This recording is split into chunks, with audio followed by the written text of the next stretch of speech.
Welcome to the Connective Media Podcast, and I'm your host, Jules Nadalin. In this episode, we'll be sitting down with Erica Reddy, seasoned real estate agent and trusted voice on breakfast television, and a frequent guest on The Social, to explore buying and selling a home and how it's more than just the market. We talk relationships, timing, and trust, and the emotional to-do list that no one tells you about. So if you're in the market of buying or selling, or just curious, this is the podcast to listen to. And I'd like to welcome my guest, Erica Reddy. Thank you for joining us, Erica. How are you? My pleasure. I'm great. How are you? Good. Can you believe summer is over? It's like the CNE's done. We survived the air show and it's back to school. It's so true. I feel like I was saying to someone the other day, I feel like the summer, June and July just kind of chugged, and then August felt like a rocket ship. And now I'm like, how is it the fall? How are we? I know. Yeah. Like it's just gone. It's gone. I'm like, I missed it. I blinked my eyes and it's gone. And, big time. That being said, I mean, no, it's not really fall's not here yet, but I feel like we're just on the cusp of it. And, we looked at the real estate industry in spring, summer, and it was an interesting market. I mean, we're talking about the sale of new homes being its lowest in decades.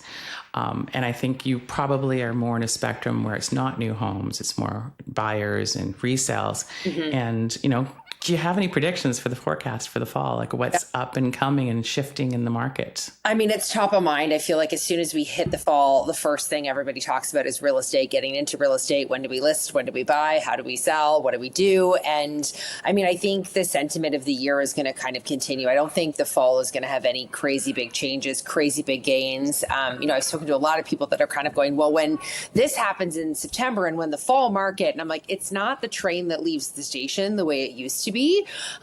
It really is just, I think, going to kind of continue as we know it to be right now. I think we're seeing a little bit more consumer confidence, a little bit more sentiment in the market of people feeling like, the Bank of Canada is signaling some security. People aren't necessarily going to be as on the sidelines as they may have been in the summer, but it's going to be an interesting one to watch. That's for sure. So you're saying that there's not a perfect time, but like, is there a time? Like, it's a really weird question. I can't find the words for it. But, when I think about the seasons, like I don't want to go house shopping in the middle of or condo shopping in March. Like it is rainy, it is cold, it is miserable. So is there like a bit of a peak for you seasonally, regardless of the climate? In the fall? So, I mean, I would say traditionally speaking, the two markets here that we observe are the spring and the fall. And spring typically kicks off, give or take, around kind of Easter, end of March into, middle of June once kids are done school. And the fall typically picks up, shortly after Labor Day. So we're kind of entering into it into kind of mid-November, December. Now, it's not to say we don't have real estate markets in the winter months, in the summer months, but you typically see as much inventory or as much transaction volume in those months as you would in the primary markets. So if you're going into selling right now in September, you really got to start planning in those summer months. Absolutely. And what would you recommend to someone who's in the planning stage and wanting to get their house on the market for the fall season or even like next year's spring, summer? So, I mean, you haven't missed the fall. So if the fall is something that's on your docket, I mean, you can certainly get a listing turned around in, a mere matter of weeks if it's something that you want to do. I always remind people that the fall, especially the first couple of weeks of September, is a little bit like, the new year. The new year hits and everybody kind of goes, it's going to be a new year. And it is, but there's a couple weeks of shaking everything off. And Labor Day is the same, you're kind of getting back to, you've lost your summer hours if you had summer Fridays. You're not seeing the sun out as long as you used to. You've got kids potentially back at school. I mean, reality sinks in this for Labor Day. And so I feel good like time's over. The grace. Yeah, the good times are over. Give yourself the grace to just allow fall to start to unfold. If you're thinking about making a move in the fall, now's the time to start laying that groundwork. You're not too late.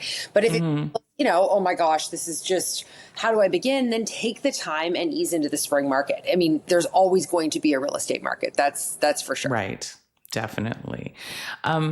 So is there anything managing expectations like when you're listing? I mean, accessibility to, say, an agent or prepping, like timelines in staging or renovations or something like that. Like, is it better to take your time? Is it unique in every case? It depends. I feel like sometimes it's just easier to rip off a Band-Aid and just get going. Because I feel like at times it's almost like anything. Like if you have a dreaded paper that you needed to write, I don't know about you, but there were times where I was like doing it in the middle of the night and staying up all night to do it. So same, a procrastinator till the last minute. And so sometimes I find, especially with getting a place ready for market, the list can be daunting and you could put it off and put it off and put it off. And sometimes it's just better to be like, you know what? We're going to do it. We need to get this fixed up, get this painted. We need to get the floors changed and then work the magic, get the staging, do it all. Like, let's take it from there. Other times people are like, you know what? I'm still not sure. I want to explore what my options are, maybe going to buy. I'm not ready. I need to have bought before I sold. And so everything is going to be different and unique. But I mean, my experience is if you're committed to the market, just jump in. So it's literally jump in the cold water in the lake or dip your toe in the water and test it. That's the analogy I thought of. And then you sort of stole my thunder and said jump in. Exactly. That's great. That's same great. wavelength for sure. With all the steps and taking your house to market, or I'm focusing mostly right now on staging your house or selling your house. Is there a network of people you need to bring in outside of you as a real estate agent to get to jumping in the water? For sure. And I think, listen, everybody's different. Everybody's process is different. I mean, in the case of, how I would get something, prepped and ready for market, it really is kind of a one-stop shop. Well, once we establish the plan, it's my job to say, okay, these are the fixtures that I suggest. This is the paint. This is these are all the things. We break out who's doing what, when they're doing it. And then the staging really just kind of comes in right at the end to put the bow on it, if you will, and then the media and the packaging and how you present it to market. But I mean, that's really where I believe the real estate agent is the guide, is the person that is saying, okay, here's how I'm going to get you from A to Z, and I'm here for everything in between to get that bow on that house of yours. Right, it's the cherry on top on the ice cream. Exactly. So, staging is really important to you. Massively. I mean, massively. I personally would not take a house to market unless it was staged. I think it's a disservice for two reasons. I think number one is we as real estate agents have truly taught buyers to only look at something that makes them stop scrolling in the, midst of the apps, because most properties are beautifully presented. And so if yours kind of looks like something the cat dragged home, no one's going to stop scrolling. Yeah. Going to keep on scrolling. So number one, that's how the buyers have been trained. Number two, making a purchase of this size and scale is an emotional reaction. And so if you walk into a property and you really feel that connection to it, that's going to probably bring the offer forward. And so if you're not evoking emotion within a purchaser and really having the house, speak to them, I think that's a huge disservice, as a seller. Yeah, absolutely. I never really thought about that you literally are having an emotional connection with this property and you're envisioning yourself in that space. And I guess that's what the purpose of staging is, to create a platform where people can dream about this being their future, and taking away sort of the personalization of the person who always has lived there. Exactly. And it is. And it's a clean slate. Yeah. That neutral palette that you can walk in and listen. You might not walk into the house and be like, gosh, I love every lamp and bed sham. But you're going to walk in and have something speak to you. Kind of, I always say to people, it's the analogy of like you're standing in the checkout at the grocery store and there's a magazine rack in front of you and there's a bunch of, home magazines. You're going to offers and be like, oh, I kind of like that. Oh, that's kind of cool. That's how you want the house to feel. Right. You're not going to look at every magazine and be like, I love every single covers and designs and facades. Yeah. No, but a neutral, properly staged house is literally going to have parts jump at you just like that magazine rack will. And that's what then evokes the emotion to say, okay, could I be here? Would this feel like home? Is this where I want to bring my children, my puppy, my whatever it is that your life to unfold?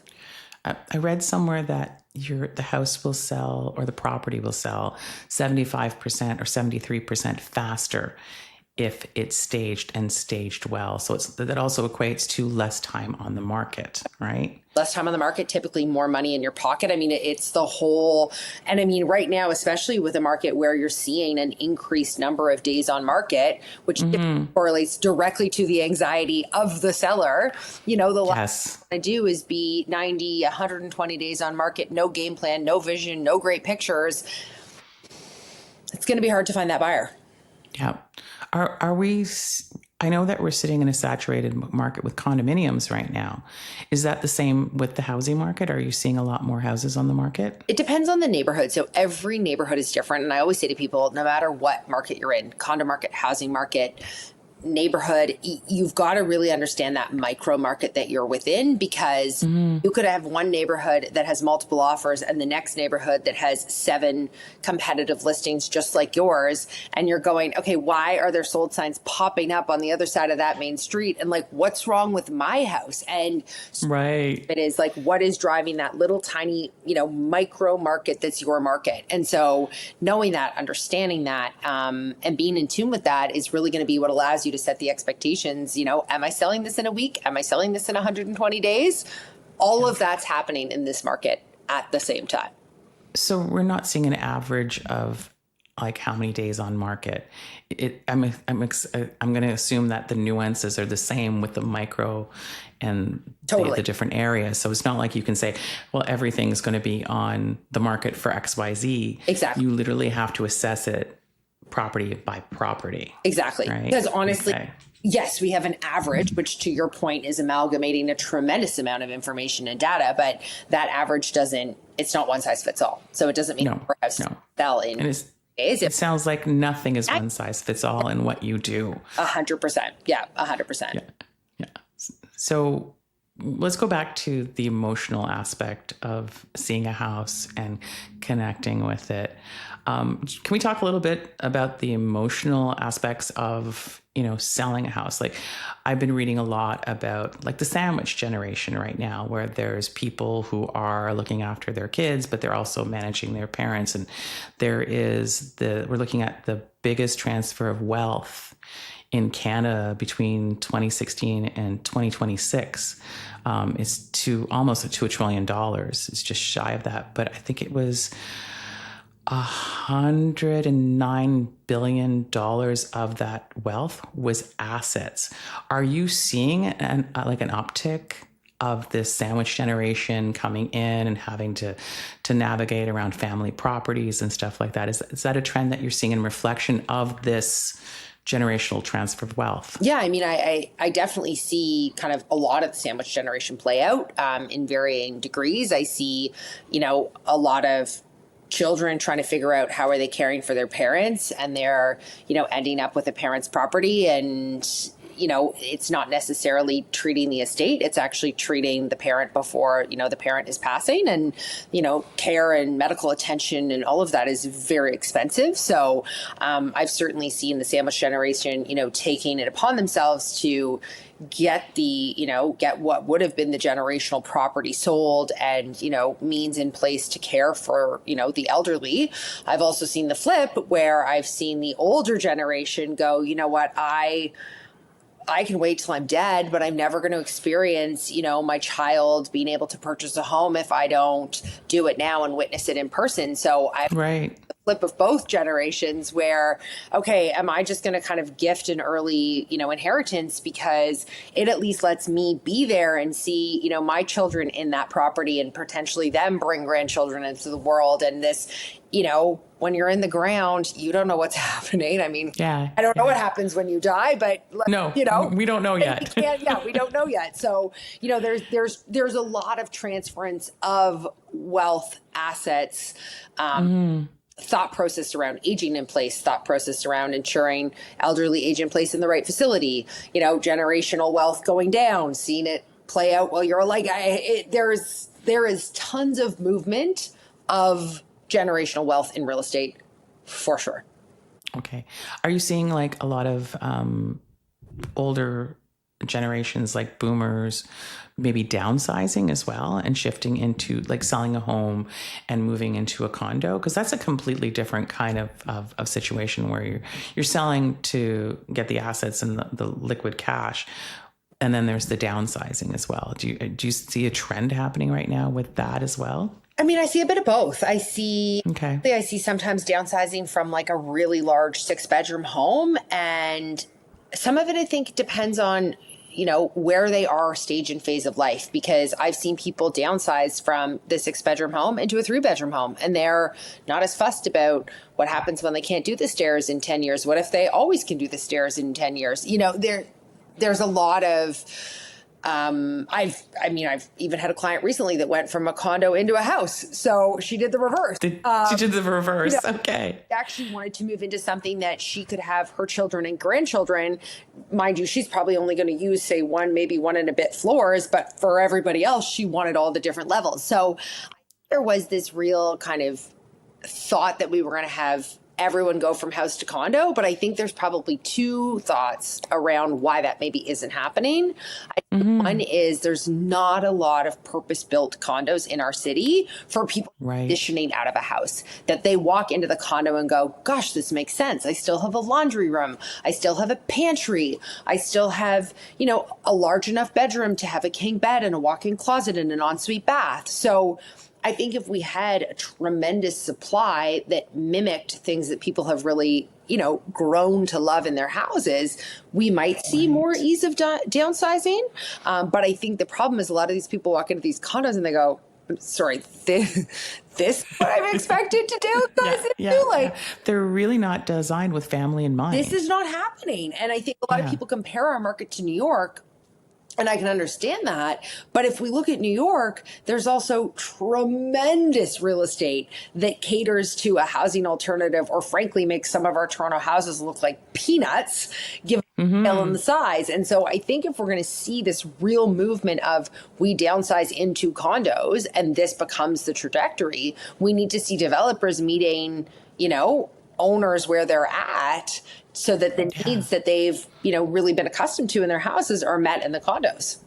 Yeah, they've got to really rethink their design and what people's needs are in sort of a family. I mean, I've spoken to a lot of families who look for condominiums that have space because they're expanded their family, they're having another kid, and there really isn't a lot of options. Like there's very few 3 bedrooms in existence, from what I understand. And I'd say proper 3 bedrooms, because you can have, not a den converted into a room. You can build a 3-bedroom, but if you're like, I can touch both walls with my arms, like that's not really a 3-bedroom.